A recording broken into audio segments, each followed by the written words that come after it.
Beautiful. Okay, so the title of today's talk is how to create $1 million per month in sales from a single piece of content. So that's a big claim, and normally when I'm in front of a live group, I get everyone to raise their hands and tell me how many people think this is a load of BS. And depending on the degree of skepticism in the room, it can go from a third to half of the people raise their hands. So I've come up with this title because this is actually what we did in one of our companies for a number of years. I lived in America and in the US in Hawaii, and we had a supplement company, and literally one of our articles was responsible for bringing in about $1 million a month in sales for about 2 years straight. And so we're going to be talking about that article amongst many other pieces of content, and reverse engineer pretty much how did we do that, what's the secret sauce, and so forth. And yeah, and in addition to that, many times since with our clients as well, we've created, I don't even know the amount, how much money, but many millions of dollars in sales by following the same formula that we used in the supplement company. So we're going to go through that formula today. Now, the obligatory proof element. So here is just a 7-day period from that supplement company, 7-day period of sales. You'll see 7 days up there, 600 grand or so in sales for that week. That was not a launch. This was a very standard week. We got up to about $3 million a month in sales, month in, month out. And like I said, a good 1 million of that per month came from one article. So something I want to get across, there's a key principle that I want to get across. This is the article that we ran for a good 2 years. You'll see this time and time again. There are some special elements to this article at that point in time. But there's something I want to get across, and that is, if you know what to say and how to say it, you can literally get anybody to do anything. And I kid you not, words can move mountains. An example, so these two gentlemen here, we all know who these two guys are. Warren Buffett on the left, Barack Obama on the right. Why am I showing these guys on the screen? That's because a number of years ago, I sent Warren Buffett a letter, and this is his reply to me, and you can't see it, it's in the PS, but he actually invited me to be his guest to his company's, to Berkshire's annual general meeting. And I show you this because, again, you know, if you know what to say and how to say it, you can literally accomplish anything. Words have power. This example here, this is from my sister's Facebook feed. Quick backstory, she has a Volkswagen SUV, and for 6 weeks, Volkswagen were giving her the runaround. She had some mechanical issues, the brakes weren't working and so forth. And she's got 2 kids, my niece and nephew, and I heard about it and I said, this is ridiculous, this needs to, I want them to sort this ASAP. So I drafted what you see here, and we posted it to my sister's feed and tagged a few people, and we had 6 weeks of runaround, and until this got posted, 24 hours after this got posted, the GM of Volkswagen Australia was on the phone calling my sister, apologising profusely, and said 2 things to her. We're not only going to fix the situation, we're going to give you a brand new car. And then number 2, please don't do this again. If you've got a problem, just reach out to me, because what happened was Germany, the head office, got wind of this Facebook post, came down on the Aussie GM like a ton of bricks, who in turn contacted my sister. Again, if you know what to say and how to say it, you really can make people do anything that you want. And just one more example here. This is a company here in Australia that's been funded by one of our biggest banks. And you'll see they've invested 25 mil. They've actually invested more than that since then. So we've done a lot of content for this company. They're in the fintech space, mortgage brokering and so forth. And one of our pieces, again, just one article, it's generated thousands and thousands of leads and had to be turned off during Christmas. This is a letter from the head of content, or an email from the head of content to me, just giving me an update on that article. And you will see this article time and time again in today's webinar. But here is a glance at how it looked on their blog, and that's the headline. Everything I've shown you here in terms of this article and our supplement article followed the same methodology, what I term content hacking. Now, I did not invent this term. There are others out there that are using the term to explain, well, everyone has their own agenda, but no one's doing a great job, I think. So I thought there might be a great opportunity here to really identify a term that actually means something, a framework, something that means to me how to get ROI from content, how to generate leads, quantifiable leads from content, how to generate sales from content. So what does that mean? What does content hacking look like? It has three parts. Actually, before I get to three parts, just a bit quick background. So we have a content agency and we do roughly around a million words a month. And how I arrived at the content hacking formula was we looked at what we did with the supplement company. How do we generate all those sales from that one article? And I looked at all the clients that we work with month on month with the agency and the ones that really, really crush it. And I wasn't that surprised to find common DNA, a common framework between all of the clients that really spend, a lot of money on ads and generate ROI from their content. And that's what the content hacking formula is about. So it's three parts. Part number one is content. Not just content though, great content is part one. And that's what I'm talking about when we're talking content hacking. Part two are funnels. Specifically, from your content, you have some sort of a call to action through to a funnel. Now there's a case at the top of funnel to not have a call to action. If you're, for example, building out an audience using video views, there is a case. But more often than not, in the vast majority of cases, content that has a call to action at the end through to a funnel of some sorts is going to work better more often. And then part three, amplification. Whether that's Facebook ads, whether that's SEO, whether that's email, whatever it may be, these three elements together are a knockout punch. Yes, you can get results by just doing content without amplifying it. And yes, you can get results by just doing content and not having funnels. But if it takes a lot longer. The biggest complaints when I speak to companies that produce content but don't do part two and part three of content hacking is it takes too long to get results. But if you do it all three together, it's the knockout punch. So let's just get everybody on the same page here, because I'm not sure if everybody knows the power of content when it's done correctly. According to Demand Metric, content marketing costs 62% less than traditional marketing and generates about 3 times as many leads. According to Aberdeen, conversion rates are nearly 6 times higher for content marketing adopters than non-adopters. That's a huge, huge difference.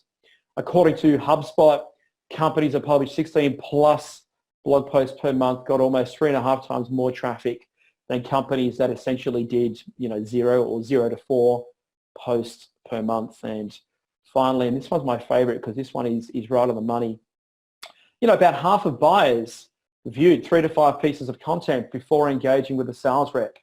And I'm sure most people on this webinar today, if you've been around for a while, and I unfortunately have, traditional marketing methods no longer work as well as they used to. That is definitely true. So what's the bottom line here? What's the summary? Content has a place in the modern marketing mix, and there's no doubt in the future it's going to get more and more important. And anybody on today's webinar that actually has a content machine that's reached critical mass, i.e. you've got the traffic coming through, you've got enough views, you've got enough momentum, you have no doubt discovered what we've discovered in our own company, because we produce a lot of content for ourselves, and obviously what we've discovered with our clients that we do content for. Once content hits a critical mass, it is astounding how much easier it is to get conversions, to get sales. Things just get infinitely easier. So the rest of this webinar is going to be focused on showing you our process, so to speak, how we go about what we do in our company, Fubi, our content hacking agency. So let's get into it. Part number one of the content hacking framework is content. No surprises, right? Now, when I say content, I mean great content. I do not mean mediocre content.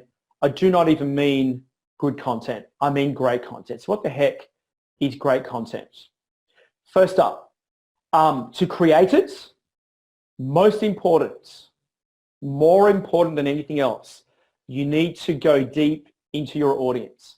You need to understand your audience's worries, questions, issues, desires, and priorities better than they do. I'm going to repeat that because it is critically important. You need to understand your audience's worries and questions and issues and desires and priorities better than they do. Not as good as them, but better than them. When I was a full-time copywriter, I lost count the amount of times that people in my target market who were reading my copy or watching a video sales letter would say, Alexi, it was uncanny. Just as I was asking a question or raising an objection, you were there, right there on the next sentence addressing it. It's like you were reading my mind.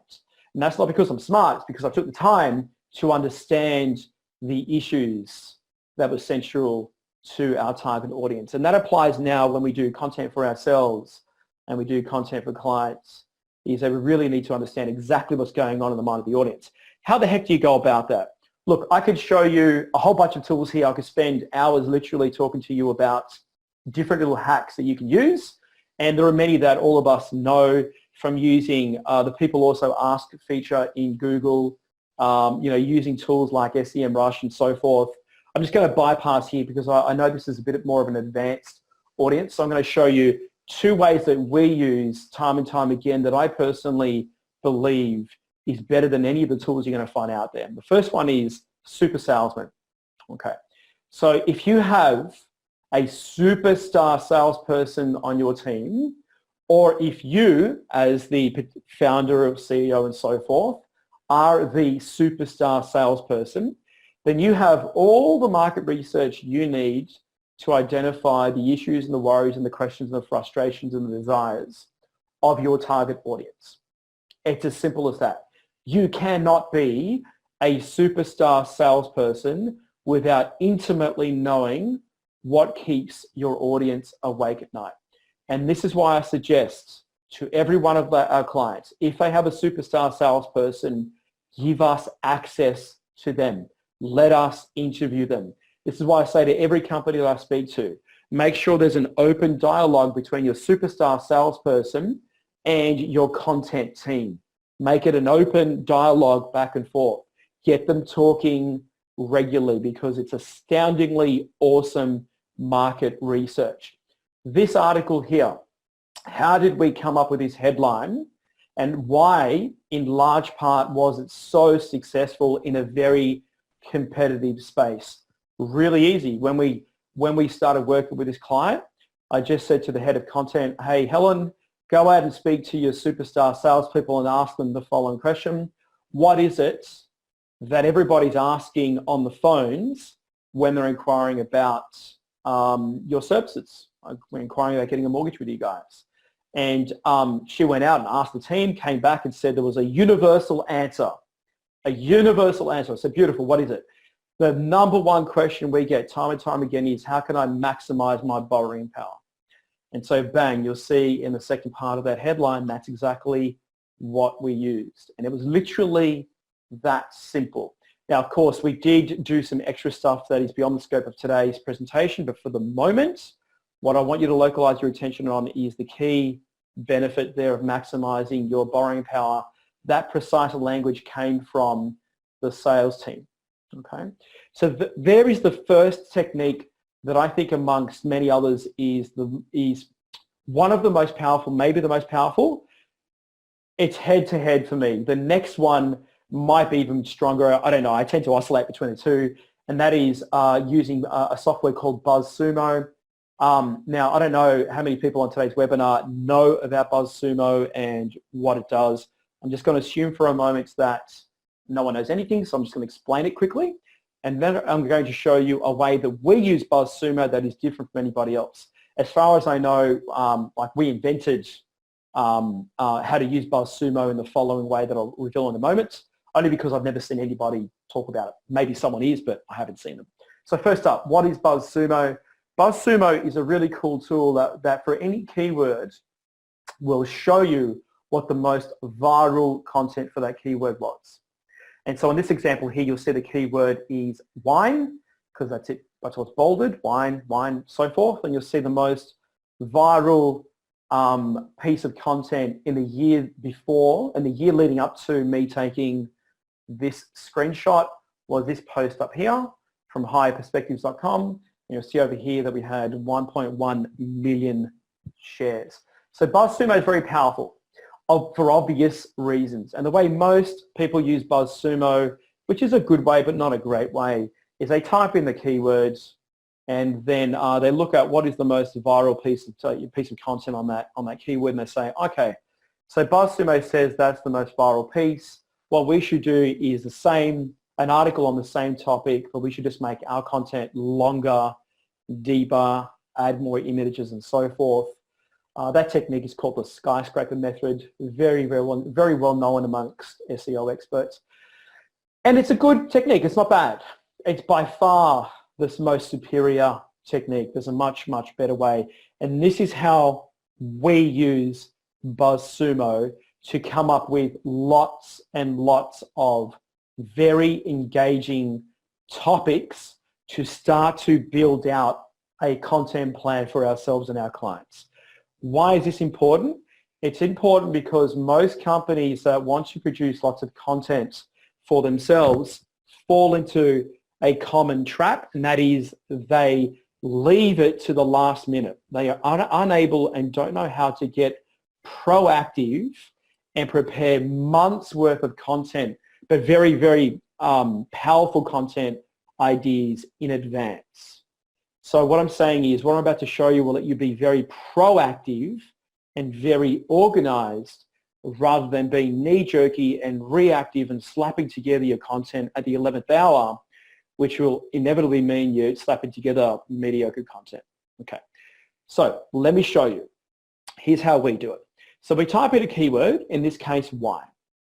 And what we do, instead of looking at the topics that are the most viral, we ask ourselves, what themes present themselves here? If we had to put them into buckets or categories of what themes tend to go the most viral, then we start to think in a much more sensible fashion. So what we're really seeking to do is understand the intention behind the search. And so if we look at these, and I'll do this one for you, and then we'll start to do some more together where I'll let you guys think for yourselves. I'm looking at these and saying, okay, so the first one is about wine and longevity. Okay. The second one is about wine and longevity. The third one is about wine and longevity. So I've purposely chosen an easy one for obvious reasons. The third one is about aging. The fifth one's about aging. So if we could take all of these in aggregate and put them into a bucket or a theme or a category, a very obvious one presents itself, and that is the health benefits of wine, or the anti-aging benefits of wine, or wine and longevity, however you name them. So that becomes the theme that then could spin off dozens and dozens of video topics, article topics, emails, social posts, you name it. In a moment, I'll show you how we do it for clients. You're going to see how amazingly awesome, how amazingly proactive we get when we're producing a lot of content for clients. But this is how we start to go about it. Okay, so there's example number one. Let's continue. In this example here, the keyword search term is red wine. Okay, so slightly different from the last one, which was wine. Again, if we look at the most viral topics and we had to put them into buckets, what presents itself? What becomes obvious? I'm going to give you guys 5 or 10 seconds just to ask yourselves. If we're in a live seminar room, we'd have mic runners and I'd have you call out, but this is a different forum, so that's okay. What pops out to you if you had to put them into categories?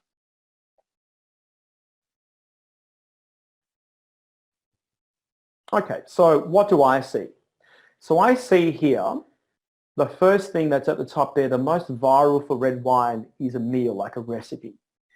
Then I sort of see The third one is also a recipe. So I think to myself, one theme that would be a winner would be red wine recipes. And using that as the theme, we would come up with dozens, possibly hundreds of article topics related to that theme. And you can start to see how much more powerful that is than just swiping that. We use the theme as the seed. It's very much like the metaphor. Give a man a fish, feed him for a day, teach him how to fish, feed him for life. That's what these themes are. We're learning how to fish. So there is one theme. What's a second theme that can pop up here? I look at this one here. This one's relatively obvious and it relates to what we spoke about in the last slide, and that's the health benefits of red wine. So if we were producing content, say for a winery, for example, or a wine website, and they said, hey, Alexi and crew, we guys want you to do X amount of emails per month and X amount of articles. What we would start to do is create these two categories for him or her, or for that client, red wine recipes and red wine health benefits. What else is there, or what else could there be? So I see this one here. This looks like just an announcement of some sort. So for me, this would do nothing, and I have no idea how to categorize that. This red wine hair trend is gorgeous and literally made for mums. Yeah. So I probably would leave it there and just have two categories from this. Let's do another example. So this one's a different keyword search term. I'll give you guys 10, 15 seconds to have a think about it.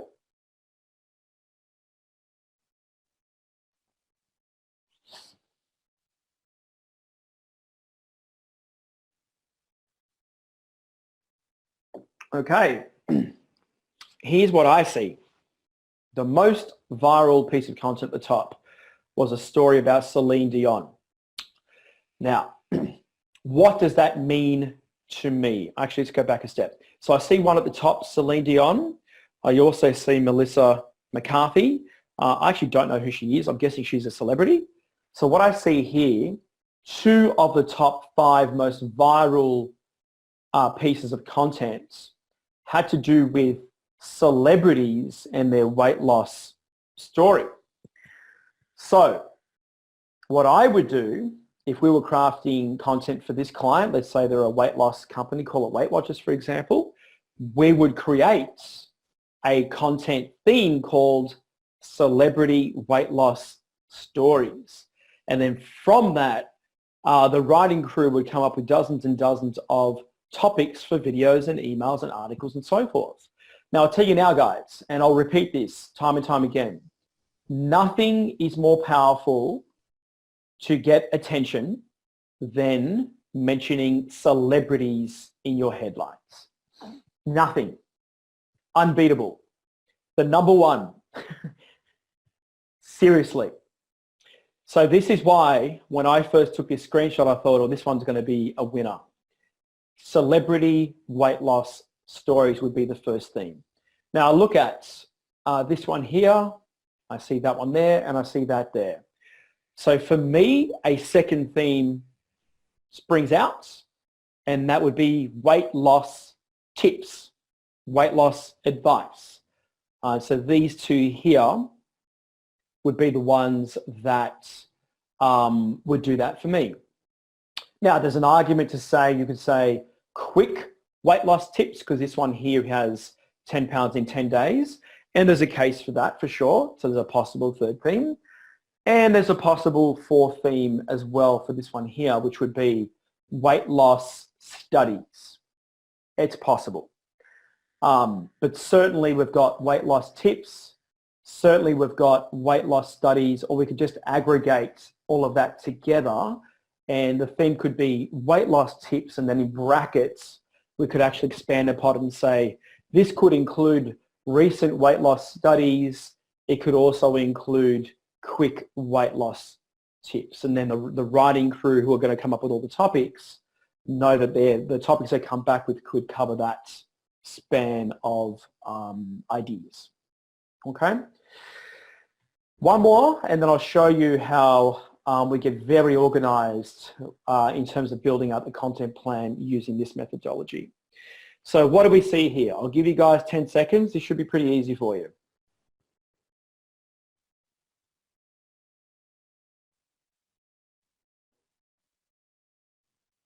Okay. So first up, this one up here, I would actually, I've truncated the most viral. What a Gumby, I just realized that. I just put that to the side. This one here is an opt-in page, so I would ignore that. But this one here, what do I see? It's a story. How would I categorize that theme?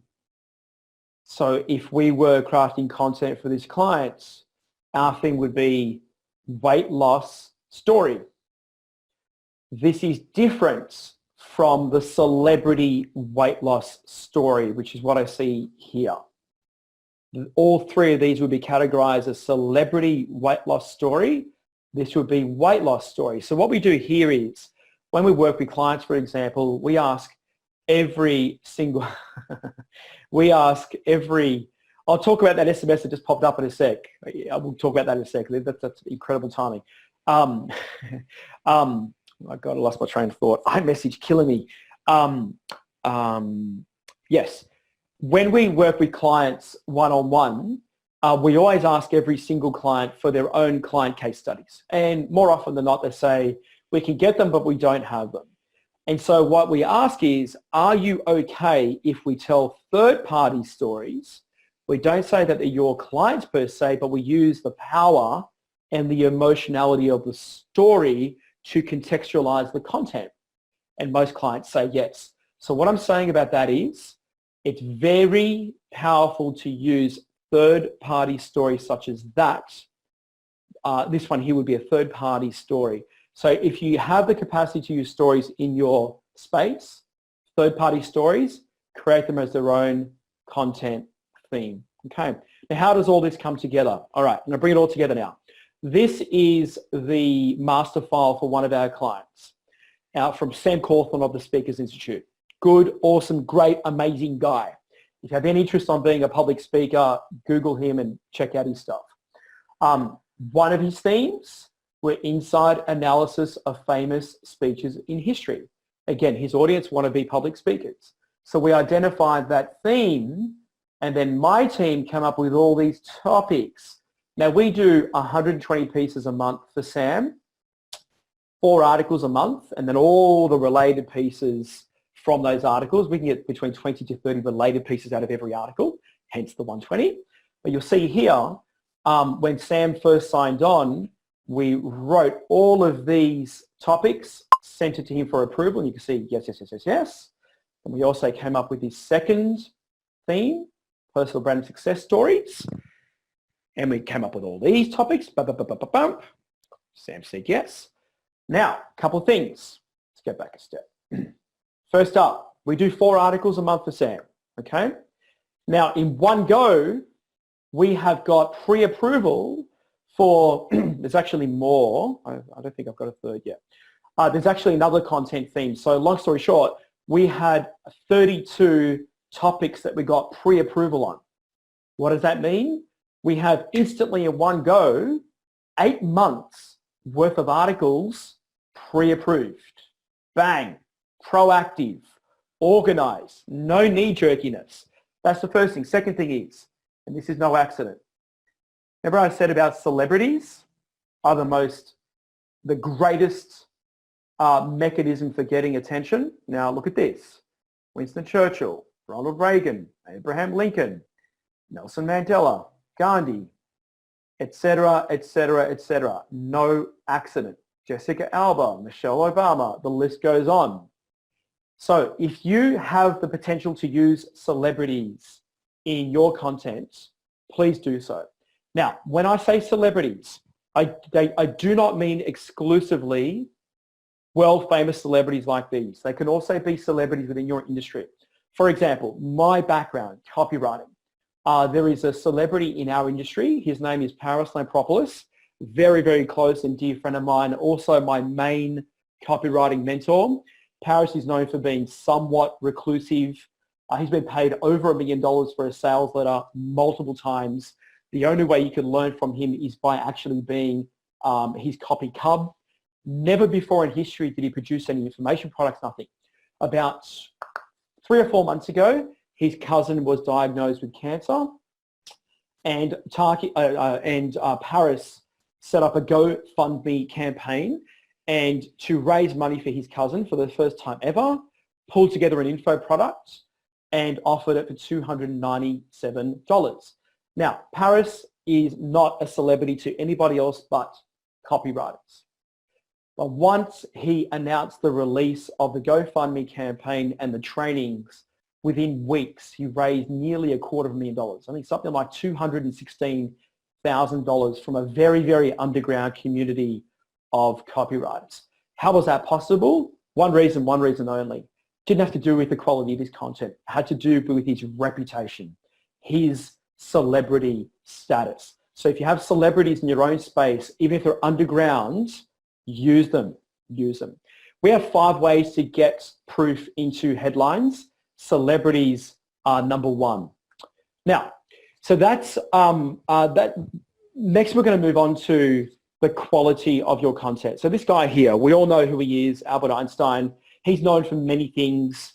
You know, he's known for being a patent clerk and being a sloppy student, and his formula E equals MC squared. But he's also known for being a genius. And I've got him on the screen here because he, for me, typifies the main hurdle that we strive for when we produce content for ourselves and all our clients, and that is you need to get wisdom into your content. Okay? You need to get wisdom. Now, what do I mean by wisdom? The best definition that I ever heard of wisdom was when I was in my late teens. I was working my way through the Edward de Bono lateral thinking books. And in one of the books, he defined as he saw wisdom. And it was a very simple formula. Wisdom equals knowledge applied. Wisdom equals knowledge applied.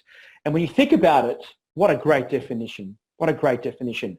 And as it relates to content, if you are sharing your own unique knowledge, if you are sharing your own unique paradigms and frameworks and perceptions and stories and situations, what you are in effect doing is creating boatloads of novelty and difference and uniqueness, because your views are your views, your frameworks are your frameworks, your paradigms are your paradigms.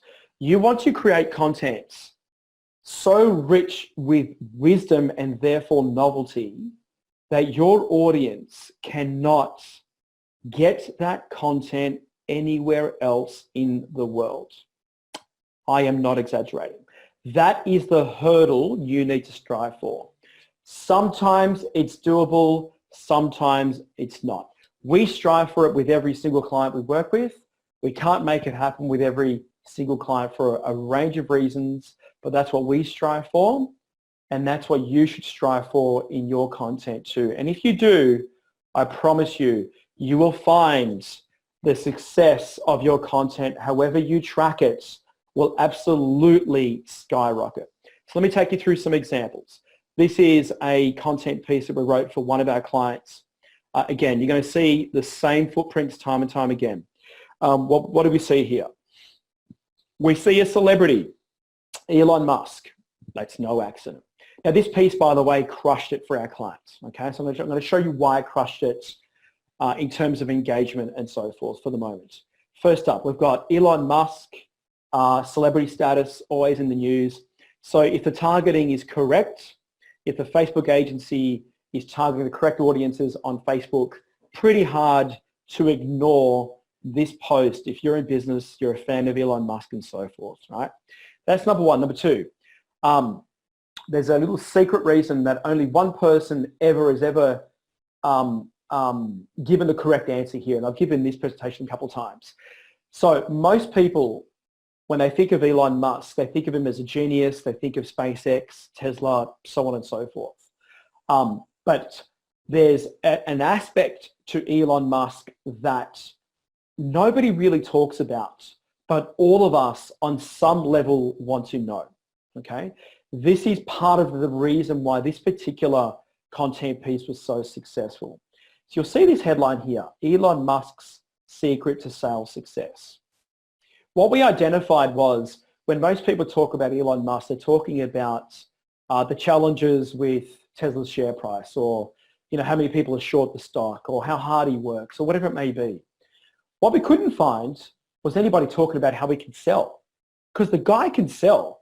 I mean, for example, he was able to get out of the US Department of Energy a $300 million loan for Solar City, which apparently was an unprecedented move at the time, never been done before in history. So the guy can sell. And so we identified that as a dormant desire, people want to know how this guy sells, but nobody else was talking about it. So we came up with this headline, and hence why it became so successful. Again, we go back to the screen before, be different and offer novelty. Whereas compare that to us producing this particular piece of content at a time where many other companies are talking about his secrets to sales success.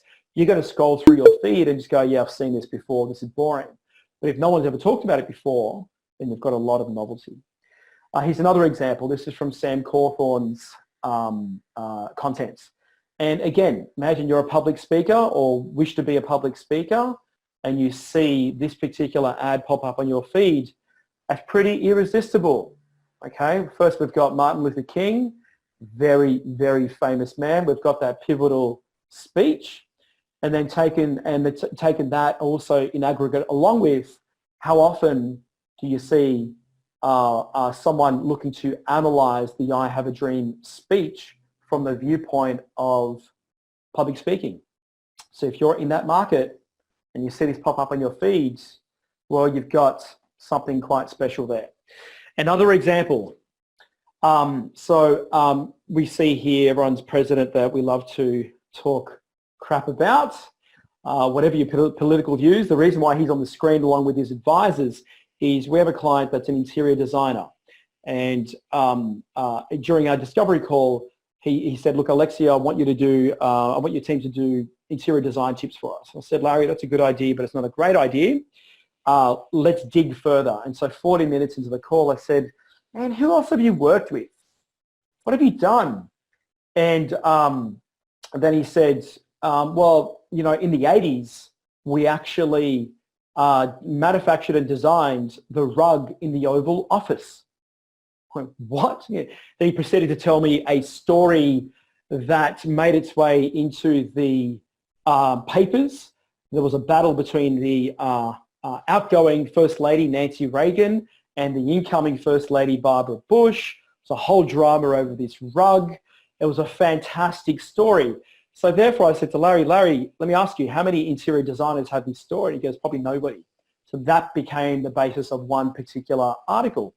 And then I thought, Larry, tell me, who else have you worked with? And then he went a bit deeper and said, well, now that you ask, we've worked with Vladimir Putin, Bill Gates, Oprah Winfrey. Unfortunately, we couldn't actually write content about some of these people. But the point is, what I want to get across is we ask ourselves, how many interior designers can lay claim to working with people like this? How many can produce content geared around these celebrities? Very, very few. And this is how you get uniqueness and novelty and attention nowadays, and even more so in the future. Here's another example that we wrote for one of our clients. My team did this. Again, the same things happening time and time again. We've got the celebrity in the headline, and at the time, nobody else had analyzed the 2017 letter. And so as a happy consequence, this went straight to the top, number one of Google. I forget what the search term was. Jeff Bezos letter to shareholders, I think, or something. That was just a happy consequence that we didn't aim to achieve that. But yeah, it was very, very solid content that worked nice for our client. So we go back to this article. Now, we didn't use celebrities in this particular article, but the reason why it did work is the following. At the time, and it's a couple of years ago now, at the time, nobody else was talking about an undersea discovery that could extend your life. We were the first because we discovered a dormant desire for this. And so therefore, we had boatloads of novelty and uniqueness. Okay? That in part was a secret source to this article.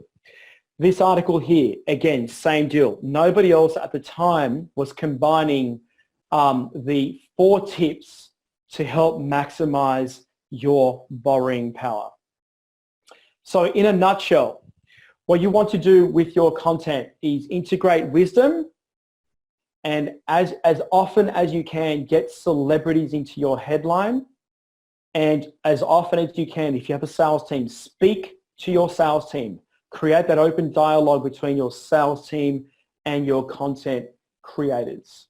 If you get very organized and use the BuzzSumo process that I've shown you here, you can build out a many months of a content plan in one go. Okay, there's part 1 of content hacking. Part 2 are funnels. Now we have identified 7 funnels that are particularly powerful to be combined with content. We won't be able to get through all 7 today, but at the end of the webinar, I'll show you how you can get all 7. I'm not going to make a sales pitch. I'm going to offer you something as a gift. Okay, so back to this article here. So people would read this article, and then in the article there'd be a call to action or series of calls to action through to this video sales letter. Very simple. Piece of content, article in this case, multiple calls to action, starting about halfway in the article and then continuing on throughout the rest of the article through to this VSL. Very powerful. Now, you need to be a great copywriter to be able to sell supplements of a VSL. Different story. This was a 45-minute video. This almost killed me. This was very, very long, a lot of work to write, but very powerful when all these get lined up. Okay, that's the key to this. With Uno Home Loans, we had the article that you've seen now a couple of times. We'll go back a step. You'll see at the bottom here a call to action under the headline, find a deal. And then in the body of the article, you'll see this read in here, more calls to action. And in this case, through to a quiz. Very powerful in this context. Why? It's because the intent of this audience is they want to know how much they can borrow. It's a self-discovery tool. So a quiz is very powerful. Write this down because this is the key secret to a quiz.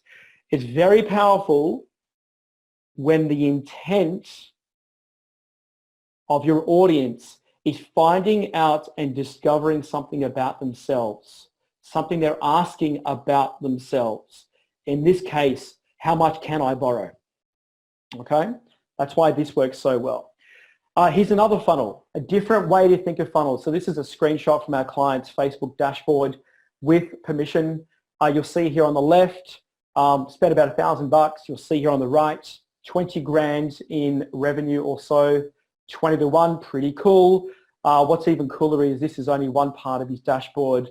We have segments of his dashboard that have even bigger ROI than this, believe it or not. Now, his funnel is a bit different. This is call it a modern day funnel.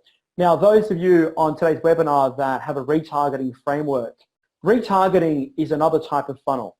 In this client's case, they sell furniture and the like. One of those products are bunk beds, as you can see on the screen here. And so what we did with them is we created 3 videos as part of a retargeting framework. And we would run Facebook ads to this first video at the top of the funnel. And in this first video, we didn't sell anything. We just called out to the audience because our goal was to create a pool of people that self-identify as having children. Yeah, because this particular product most often is only purchased by parents with young kids. Yeah. So there is the first video. People that engage with this video get put into their own little subset, their own little audience, and then they're retargeted with a stronger product-based video. 3 questions to ask before buying a bunk bed. And this was now around the unique selling points of the actual product itself. And there was a call to action here through to the client's e-commerce page for this product. And the people that engaged with this petite piece of content got retargeted with a USP video about buying from an online retailer. So specifically what we did here was we identified the unique selling point of our particular client. For example, he's got something like 4,800 five-star reviews. So what we said here is before you buy a bed from an online retailer, make sure they have at least, guess what, 4,800 five-star reviews. And so that worked a treat. You saw the results, 20-1 just for this little segment. So that is another type of funnel where you're combining content with your retargeting. Here's another example. So these guys are one of those prolific digital agencies here in the country. They're called Online Marketing Gurus. You'll see some of the companies that they've worked with there. So we do their content as well. Again, instead of using video, we're using articles. At the top of the funnel, we run ads to this particular article, and you'll see it's the business case for SEO. This is targeted to those that don't know what the merits are about putting budget towards SEO. They're asking the question. They're not experts in SEO. They have not sold themselves on the idea of SEO. This is the first piece. People that engage with this content though, they click through to this article, then get retargeted with something much more specific around SEO. In this case, the SEO checklist. Those people that engage with this content then get the case study. Case studies are great at top of funnel, mid of funnel, and bottom. In this case, it's mid of funnel. And then finally, bottom of funnel, look what you've got here. The classical discovery call or SEO audit. Notice though, the only people that receive this are the ones that have gone through and engaged. They're getting more and more qualified. So someone who actually requests this has often been through these articles. They've been educated. Yeah, remember those stats earlier in the webinar when we talked about the conversion rate, 47% of buyers have viewed 3 to 5 pieces of content before engaging with a sales rep. We're taking advantage of that here, okay? This is yet another funnel, but it's a retargeting funnel. So guys, in summary, for part 2, we've got 10 minutes to go, so almost there.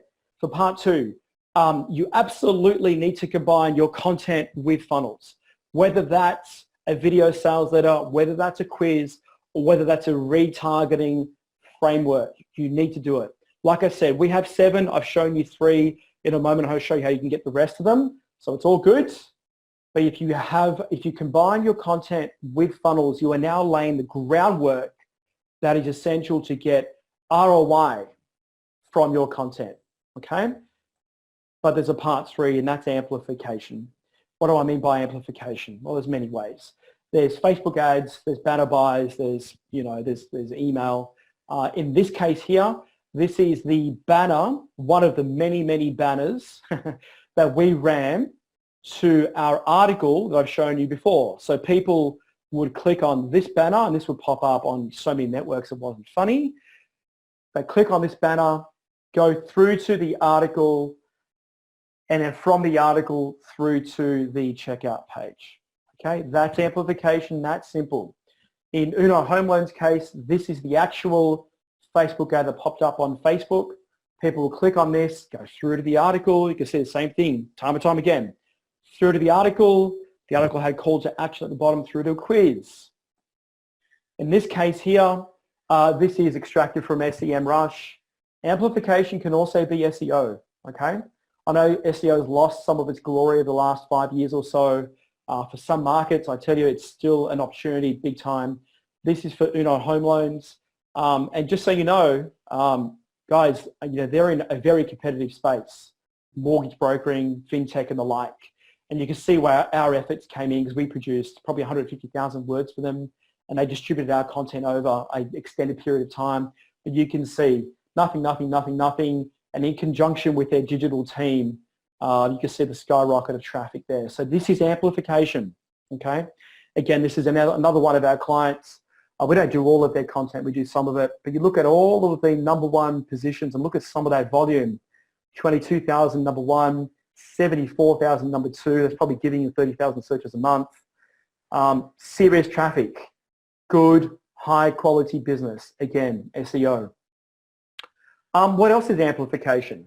Now, I tell you, if you've got an email list, if you're not mailing it regularly, good, solid content, I think you're nuts. And so the easiest way ever invented to amplify content is broadcast the content to your list. Sounds obvious, sounds absurd to even say it. Most companies do not. In fact, we run the email calendars of many, many clients because they're so busy running their companies, they just cannot find the time to sit there and write content for emails. Yet they've got lists of 10,000, 20,000, 50,000. In fact, that person, you saw that text before where it said 200 responses came through. That was a gentleman yesterday that I said to him, he has a quit smoking product. I said, Michael, you need to send a 9-word email to your list, and my best guess is you're going to get a few hundred leads come through. He had a 30,000 person database that he's mailing once a month. We're going to run his email calendar, and you saw, I didn't set it up, it was an SMS, right? 200 leads came through from a simple email sent to the list, and the email was the following: hey Alexi, do you still want to quit smoking? ? Now his sales team have got to go through all the leads. Happy problem, okay? And so you'll see an example here of my good mate James Schramko. He's got some links to various funnels at the bottom of his email. This example here is another form of amplification, something that's killing it right now. If you've got a sales team, you probably need to test this one. So backstory, this is one of our clients, and we produced their content, but the content wasn't getting results quickly enough per the client's perceptions. And so we tried something completely off the wall. We simply set up a Facebook lead ad, and you'll see the ad right there.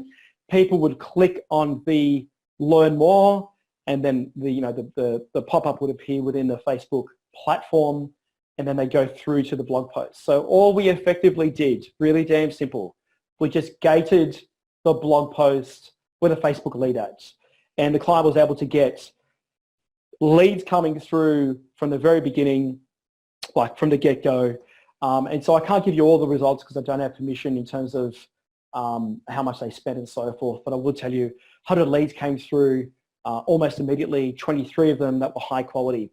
The downside is 73 were sucky, and the way that 73 were discovered that they were sucky was having to manually go through them and contact everybody. So the upsides of this particular methodology, if we're talking amplification, is it's super fast to get results from content.